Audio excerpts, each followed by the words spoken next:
5 ကနေ12အောက်ပို့ရအောင်ဘယ်လိုမြင့်တယ် easy ပါဆိုရင်တော့ transformer တစ်လုံးကိုသုံးပြီးတော့ဘူးလေးမြင့်တင်လို့ရပါမယ် easy ပါဆိုရင်တော့မရပါဘူးဒီနေ့ဗီဒီယိုမှာတော့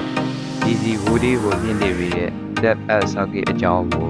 ရှင်းပြသွားပါပါဒီမှာပြလာတဲ့အတိုင်း battery တစ်လုံးရင် inverter တစ်လုံးရင် switch တစ်ခုရေကိုချိန်လိုက်ပြီးရင် resistor ကိုချိန်လိုက်ဒီနေရာ resistor ကအောက်ပို့ဘူးလေးထွက်မဲ့နေရာလို့ပြောလို့ရတယ်လို့သုံးမဲ့နေရာအလုပ်ကိုဖွင့်လိုက်ပြီဆိုရင် current က battery ရဲ့ positive terminal ကနေထွက်လာပြီးတော့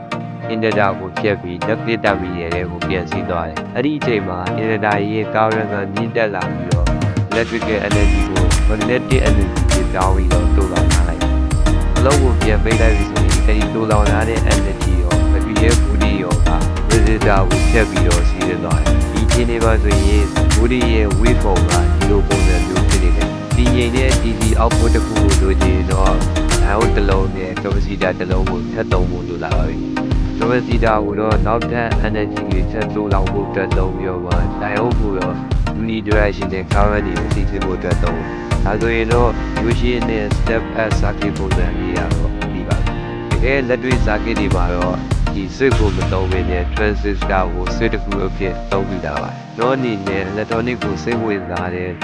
ငယ်တွေလူကြီးရဲ့အတွက်ပြီးသင်တန်းလေးတစ်ခုပြဖို့စီစဉ်ထားပါတယ်။ပြီးသင်တန်းလေးကိုဘယ်လို join ရမလဲကြည့်ရတော့ကျွန်တော်ရဲ့ Telegram channel မှာလာရောက်ဆုံးဖြတ်လို့ရပါ